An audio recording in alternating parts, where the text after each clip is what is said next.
Bueno, vamos a comenzar esta clase, la número 7. Recuerden tener encendidas sus cámaras y el nombre en el zócalo para que Sandra les pueda poner presente. Vamos a comenzar con, si mal no recuerdo, la 7ª clase de esta materia, que es gestión en anestesiología. Me pueden decir si ven bien, si escuchamos bien.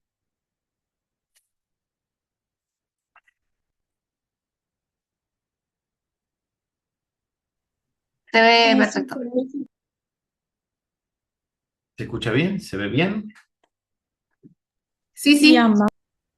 Bueno, muchas gracias.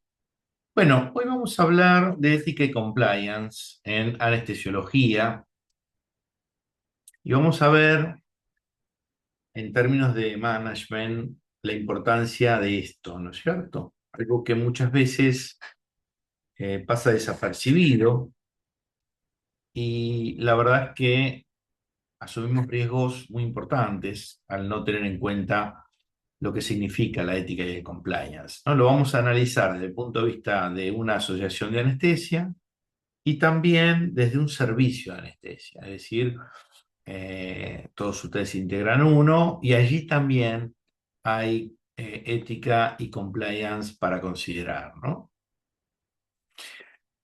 Un poquito en estos 50 minutos, el recorrido que vamos a hacer. Primero vamos a hablar del concepto de compliance, ¿eh? ¿Cuál es el alcance? ¿Cuáles son los desafíos que presenta la anestesiología en términos de ética y compliance? Claramente vamos a aterrizar el plato volador y vamos a ver ejemplos prácticos de lo que estoy hablando. ¿Qué sería esto de la política de integridad y el compliance perioperatorio? ¿Qué deberíamos mejorar en nuestros quirófanos? Y para terminar, un llamado a la acción en cuanto a políticas de integridad en los quirófanos argentinos. ¿Mm? Bueno, pero primero me gustaría saber si están todos en conocimiento, espero que sí, creo que sí, que esta ley está vigente, a punto de implementarse. Y en esta ley, si uno, la ley de calidad y seguridad sanitaria, si uno ve la definición de incidente crítico de seguridad o incidente de seguridad, el artículo 3 tiene diversas definiciones, habla de un desvío del proceso de atención que pone en riesgo la seguridad y la paciente, pudiendo generar un daño efectivo. Si el daño es efectivo, se denomina evento adverso.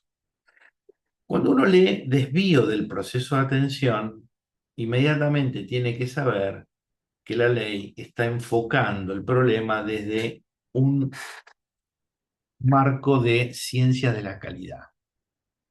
Desvío del proceso de atención quiere decir que hay un estándar del proceso de atención, hay una mejor manera de hacer algo.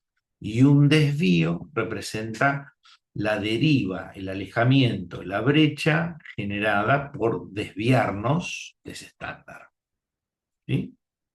Esto ha tenido muchas discusiones, si es un enfoque adecuado o no. Lo cierto es que la ley está promulgada desde noviembre del año pasado, está vigente y resta por conocer la forma de implementación. Así que inmediatamente tenemos que darnos cuenta que tenemos que conocer algo de lo que significa la ciencia de la calidad. ¿Mm? Porque en nuestra práctica habitual tenemos que tener en cuenta los estándares y los posibles desvíos que podemos tener, si estos producen un daño evitable.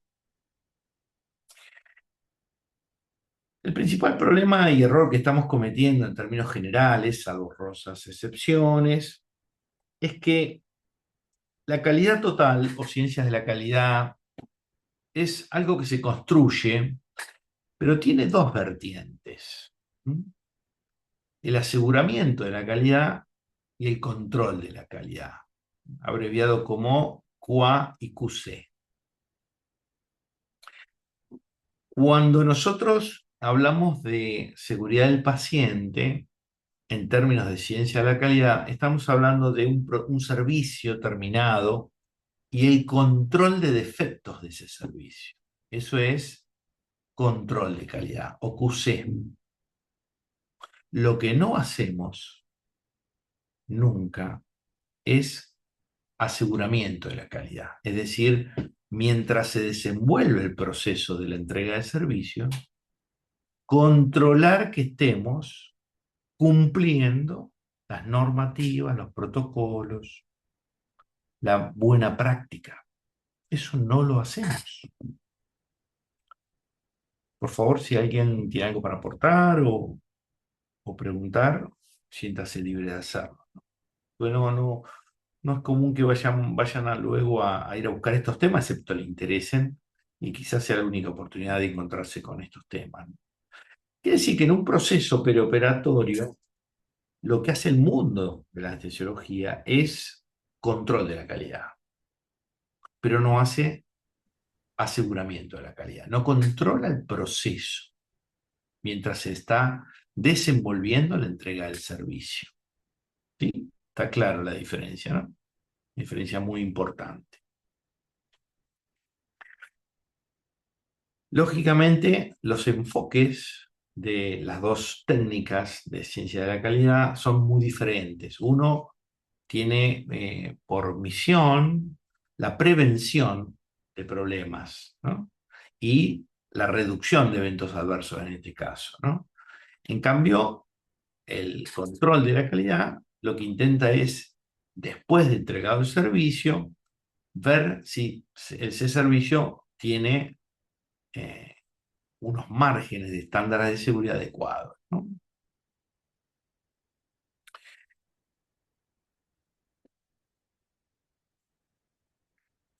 En una palabra, y para abandonar el tema, solo tenemos que tener en cuenta la diferencia desde el marco de ciencia de la calidad, que significa cómo estoy haciendo el servicio y una vez que lo hice, qué tipo de servicio entregué. ¿No? Son dos cosas distintas. En la mayor parte de las industrias se aplican los dos ejes de ciencia de la calidad. Si se controla la calidad, por supuesto, que sería el número de defectos de producto o servicio, y también se controla el mientras tanto, mientras está sucediendo. Ese papel en el perioperatorio, en la anestesiología, no existe.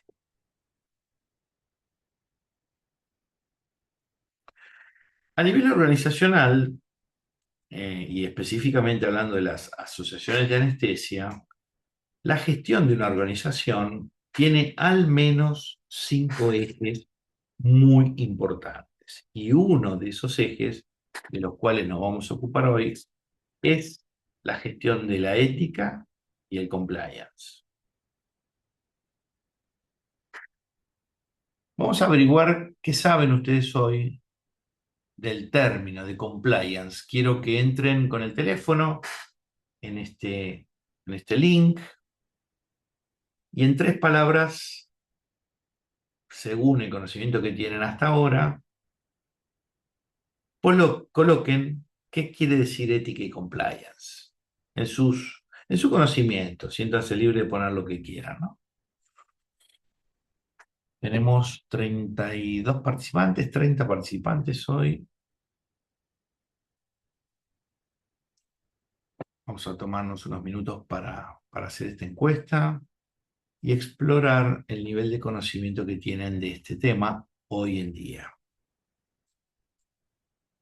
¿Qué es ética y compliance?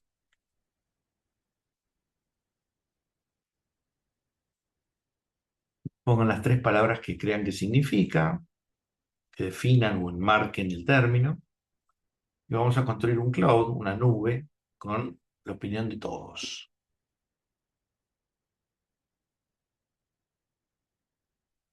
¿Qué es ética y compliance? Doc no me deja entrar al link. Reinténtalo, por favor, porque yo lo probé recién y anda perfectamente. Si A, no, entra a mí en... tampoco. Bueno, entren en menti.com, como dice ahí, y pongan el código si no pueden leer el QR.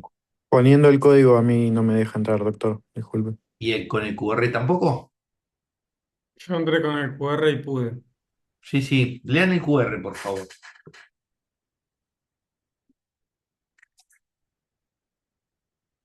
Coloquen la cámara sobre la pantalla, lean el QR y vamos a revisar un poquito qué entiende hoy por hoy la clase de esto,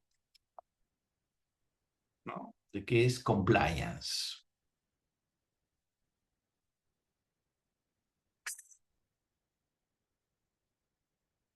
Bueno, ya van apareciendo algunos resultados bastante buenos.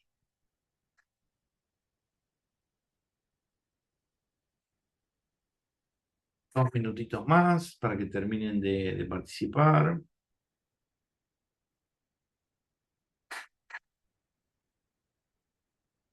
El código lo ha modificado la plataforma. El QR sigue vigente, pero el código no. Veo que es otro. Bueno.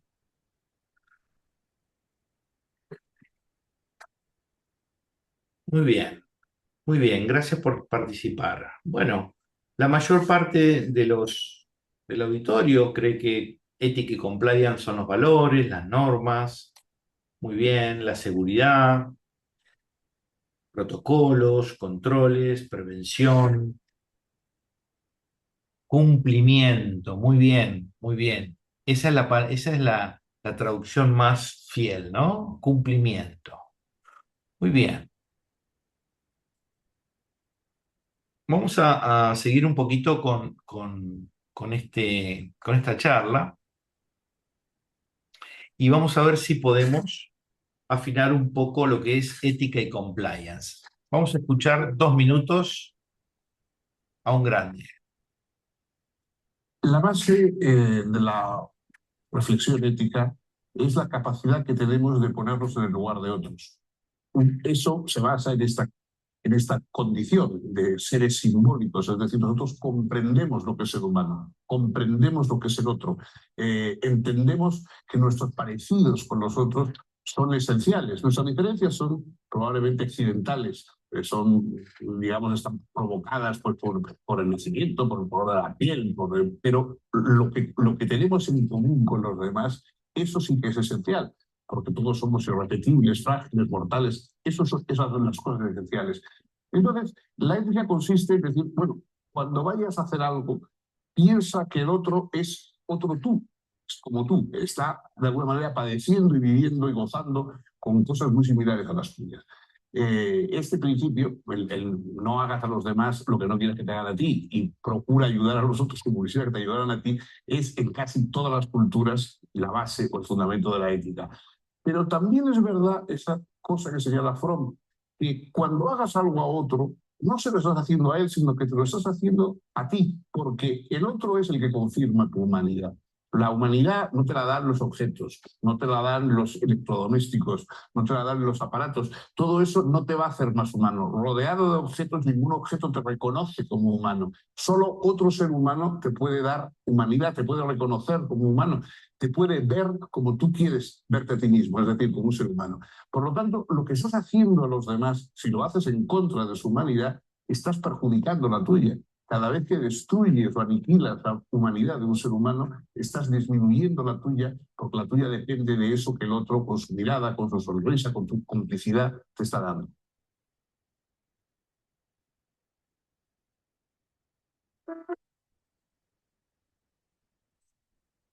Muy bien. Ética y compliance. ¿Quién me responde esta pregunta? ¿Quién se anima?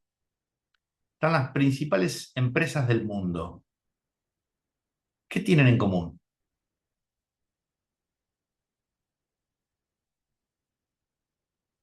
Vamos, a nadie se le ocurre nada. ¿Qué tienen en común?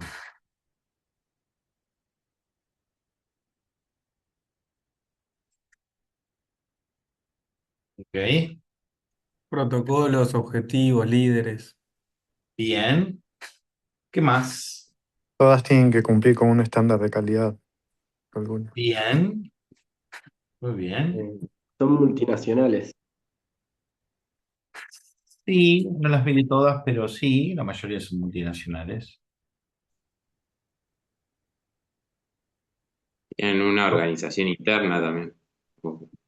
Sin organizaciones internas. Claro, sí, están constituidas como empresas, como organizaciones, tienen sus normas, sus protocolos, les preocupa la calidad, pero se encargan mucho de resguardar algo. Cuidan mucho algo, todas, sin excepción. Cliente. Sí, bien, al cliente, claro. ¿Y cómo hago para cuidar al cliente? Hay muchas estrategias, ¿no? Pero la más importante de todas, aquella cosa que se... Relacionado a nuestro tema puede ser la confidencialidad. Bien, Y la confidencialidad, calidad. la calidad. Hay algo que supera todo, ¿no? Que es lo más importante que han tenido que construir. Y un estándar de calidad, diría. Ujú. Bien, Prestigio. ahí vamos, va por ahí, ¿no? Cualquier empresa de estas tienen algo muy valioso que cuidar y cuando está en juego eso, mueven e invierten todo lo que tienen para resguardarla, ¿no? Porque prácticamente es la llave para todo lo anterior que dijeron. Sin reputación, ninguna de estas empresas, ninguno de nosotros, ninguna de nuestras asociaciones vale nada. ¿Mm? De eso se encarga la ética y el compliance, de resguardar nuestra reputación. Ok, entonces, ahí, a que le interese luego, puede explorar más bibliografía. Yo no quiero que tampoco se abrumen con esto, pero compliance es cumplir, cumplimiento. Compliance es una cultura de cumplimiento. Y todo lo que hace una organización o un servicio para prevenir, detectar y gestionar los riesgos de cumplimiento. ¿De acuerdo? Eso es compliance. Eso es compliance. ¿Ustedes qué les parece? En un quirófano, ¿tenemos riesgo de cumplimiento?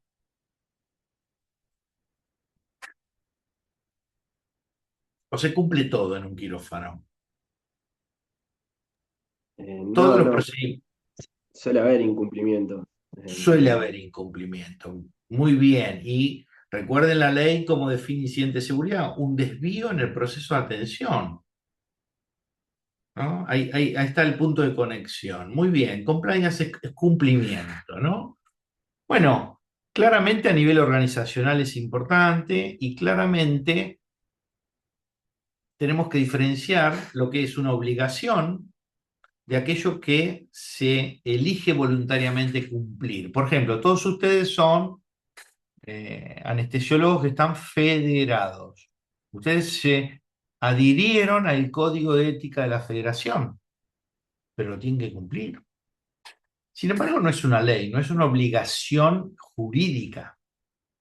¿Sí? Por decirlo de alguna manera, entonces tenemos obligaciones jurídicas y obligaciones a las cuales nos adherimos. Ambas deben ser controladas por un oficial de cumplimiento. ¿Eh? Esta función de compliance, que hoy en los quirófanos todavía no existe, en mi entender pronto va a existir, va a haber alguien que desempeñe el adecuado control y supervisión del cumplimiento de todas las normativas, ya sea jurídicas o no, para mejores resultados en el proceso de servicios de atención médica. ¿No? Esto puede desarrollarse siempre de forma independiente. El que hace esta función, la función de compliance, es independiente, no puede estar sometido a presiones de ningún tipo.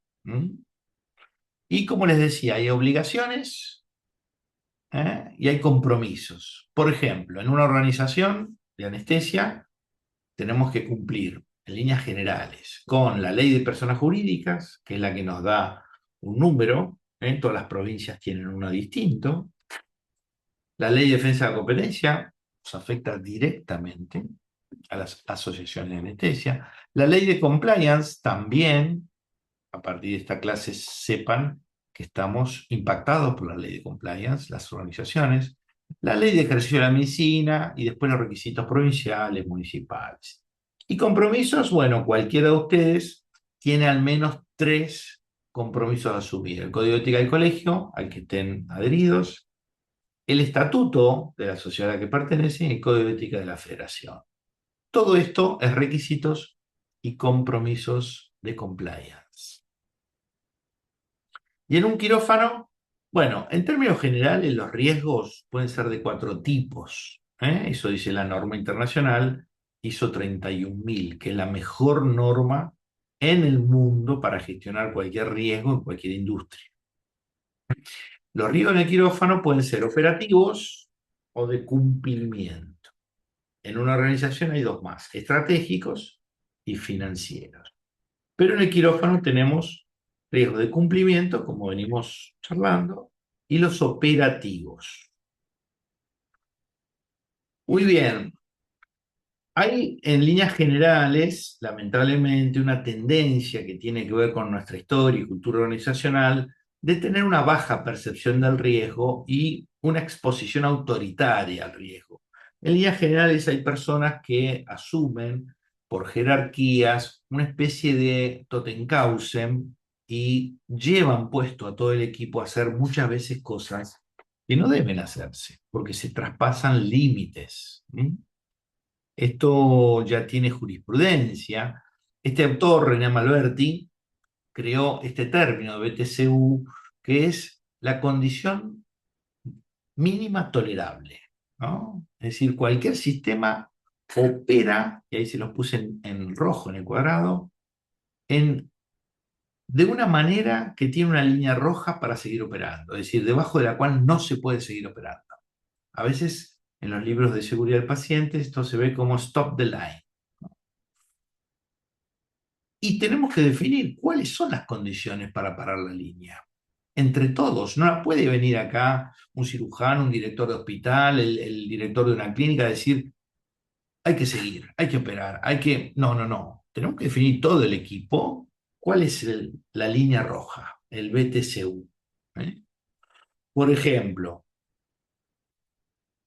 si yo estoy trabajando en una clínica de bloqueos regionales y hago el 90% de mis anestesias con bloqueos regionales de miembro superior, acá en La Plata hay una clínica de la mano, por ejemplo. En el quirófano no hay intralipid. ¿Yo debo ese día alargar las cirugías? ¿Qué opinan? Y van a tener muchas presiones, ¿eh? La verdad que no, Carlos, se podría justamente esperar a mar hasta que se pueda conseguir. Exactamente. Eso sería un claro ejemplo de stop the line, ¿no? Una condición mínima restrictiva para que el sistema no siga operando. ¿De acuerdo? So pena de pagar las consecuencias, porque, cuidado, todo está bien mientras no haya problemas. Cuando hay algún problema y hay un reclamo jurídico, se van a quedar más solo que Kung Fu, ¿no? Kung Fu es una vieja serie que yo veía, no creo que ni la conozcan a Kung Fu, pero él era un hombre que andaba por el mundo siempre solo. Bueno, se van a quedar como Kung Fu, solos. Muy bien. La función de compliance impacta por la ley en toda organización, privada, pública, con y sin ánimo de lucro. ¿eh? Lo que ocurre es que ha pasado desapercibido hasta hoy. Espero que ustedes como futuros dirigentes tengan en claro esta gestión que tienen que hacer en un servicio o en una asociación, ¿no? Lo puede hacer una persona, lo puede hacer un equipo. Eso depende del tamaño de la institución. También lo pueden tercerizar, no es lo aconsejable. Lo ideal es que alguien se capacite un poco, hay programas de capacitación y pueda poner en marcha un programa en la asociación o el servicio de anestesia en el que estén. Bueno, para definir el concepto entonces, muy bien la nube que construyeron, alguno puso cumplimiento, ese cumplimiento normativo. ¿Y cómo hacer para evitar que dejen de cumplirse? Yo agregaría que es cumplir la norma y los mecanismos que instalé para que se cumplan. ¿Qué no es compliance? Bueno, claramente Lo jurídico no es compliance. La ley está por un lado. Esto es una herramienta preventiva. Curemos en salud. Aquí no hay que juzgar a nadie, no hay tribunales. Eso no es compliance. Es decir, que son intervenciones mucho antes de que llegue lo jurídico, como una oportunidad de mejora desde la gestión, definido como un problema que hay que mejorar. Bueno, ¿qué pasa en anestesiología? Bueno, en anestesiología, hasta el día de hoy, al menos que yo conozca, no existe una gestión adecuada del compliance perioperatorio. Compliance perioperatorio. Y vamos atravesando normas, normativas, procedimientos, políticas, salteándonos pasos, sin darnos cuenta que estamos asumiendo riesgos de cumplimiento, que luego pueden ser requeridos. Un riesgo de cumplimiento, por ejemplo, es a sabiendas que hay que leer el checklist de quirófano antes de cada cirugía, no lo hacemos. Eso es un riesgo de cumplimiento. Porque esa herramienta, que es muy barata y tiene evidencia científica que disminuye la mortalidad, no podemos no ejecutarla. Hay que ejecutarla. Ese es un claro riesgo de compliance, de cumplimiento. Bueno, lo que uno pretendería en el futuro, digo, lo que está apareciendo poco a poco en la ciencia de la anestesiología, en la medicina anestesiológica, es que hay que establecer en cada equipo de lugar de trabajo perioperatorio políticas que nos enmarquen, ¿no? Que nos pongamos todos de acuerdo. Esas políticas de integridad, de cumplimiento, de promover el cumplimiento de algo que hay que hacer bien, atraviesa la comunicación, las actuaciones en crisis, las conductas violentas, las políticas que tienen que ver con la provisión de insumos, como el que acabamos de decir, etcétera, etcétera, etcétera. Pero eso hay que escribirlo, un documento breve. Y claramente cuando hablamos de ciencias de la calidad, estamos hablando del pensamiento basado en riesgos. Una parte muy importante es el compliance y otro el pensamiento basado en riesgo para empezar a hablar de calidad, ¿no? Entonces, no hay dantrolene en el quirófano. Bueno, es un riesgo que hay que levantar, tramitar. O el ejemplo del intralipid. Claramente tenemos un problema con esto porque vamos con la vorágine diaria salteándonos muchos mecanismos que están diseñados para prevenir problemas. Problemas. En términos de la ley de compliance, y esto ya va más para las asociaciones y aquellos que tengan miras de tener una carrera dirigencial en alguna de las suyas, sepan que hay como elementos para poner en marcha, como el canal de denuncias, la debida diligencia. La debida diligencia, por ejemplo, es un mecanismo muy sencillo de averiguar quiénes son nuestros proveedores en la institución, con quién nos relacionamos. Eso es debida diligencia. A nivel institucional esto es muy importante, ¿de acuerdo? No me voy a meter mucho en esto porque excede el alcance de esta clase, pero claramente el compliance sí afecta a las instituciones de anestesia y sí debe haber un programa de compliance en las instituciones de anestesia. La ley de compliance lo dice claramente, afecta a todas las personas jurídicas privadas o públicas, no importa, con o sin participación estatal. Nosotros, como asociaciones civiles sin fin de lucro, estamos alcanzados por esta ley. Y fíjense en el 1E, los balances que firma el tesorero de la institución con el presidente, tienen alcance en esta ley de compliance. Es la responsabilidad penal de la persona jurídica. Los que firman y la comisión directiva tiene alcance penal, ¿de acuerdo? Y algo muy interesante aquí respecto a concusión, cohecho, y quiero preguntarles, ¿ustedes creen, por ejemplo, si un socio de una institución factura de más, sobrefactura, tiene responsabilidades la institución y ese socio en esta ley? ¿Puede haber responsabilidades penales? ¿Es un fraude?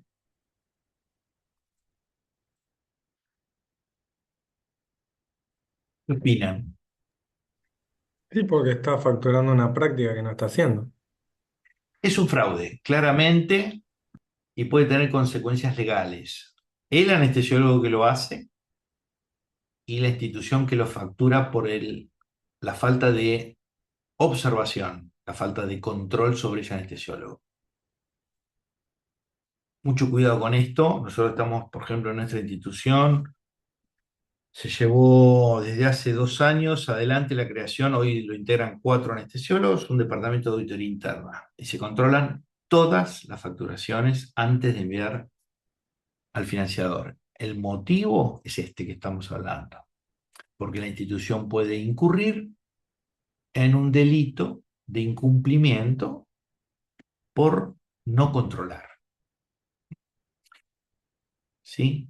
Y ya hay alguna jurisprudencia en este país. Hace poquito 2 anestesiólogos fueron condenados en el norte de nuestro país, no importa dónde, fueron condenados por facturar prácticas que no realizaban, ¿sí? En esta ciudad de La Plata también hay un antecedente de ese tipo. Había un cirujano que internaba a los pacientes por una patología que no era el motivo quirúrgico, las internaba por varices, todas mujeres, y le hacía una mastoplastía estética.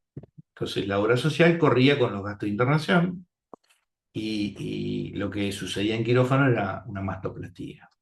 Bueno, una de las pacientes anduvo mal, se presentó a juzgado, hizo una demanda y revisaron y encontraron 100 casos iguales a lo de ella, ¿no? Eso es fraude y estuvieron detenidos el anestesiólogo y el cirujano. Los ayudantes eran varios. Bueno, lo cuento porque es algo que nos toca muy de cerca y muy vigente hoy, ¿no? Estamos viendo que una manera de incrementar los ingresos que tienen los anestesiólogos es sobrefacturar, es decir, tomar el lápiz y empezar a escribir códigos en la misma práctica. Bueno, tengan en cuenta que pueden tener consecuencias, ¿de acuerdo? Hoy más que nunca tenemos que mostrar transparencia institucional, porque la reputación de la institución es lo más importante que tenemos. Y con respecto al quirófano, les dejo esa pregunta. Hay que mejorar la seguridad del quirófano y podría ser una manera crear un oficial, una persona que se encargue de auditar el aseguramiento de calidad, de auditar el cumplimiento de todas las normativas y procedimientos. Es una pregunta. Por supuesto, yo tengo una posición, pero piénsenlo. Me parece una buena manera de empezar a mejorar en algo. Lo que está sucediendo es muy grave. Hay mucho daño evitable en nuestros quirófanos. Mucho. Demasiado. Bueno, ¿algún aporte, algún comentario? ¿Alguien que quiera aportar o preguntar?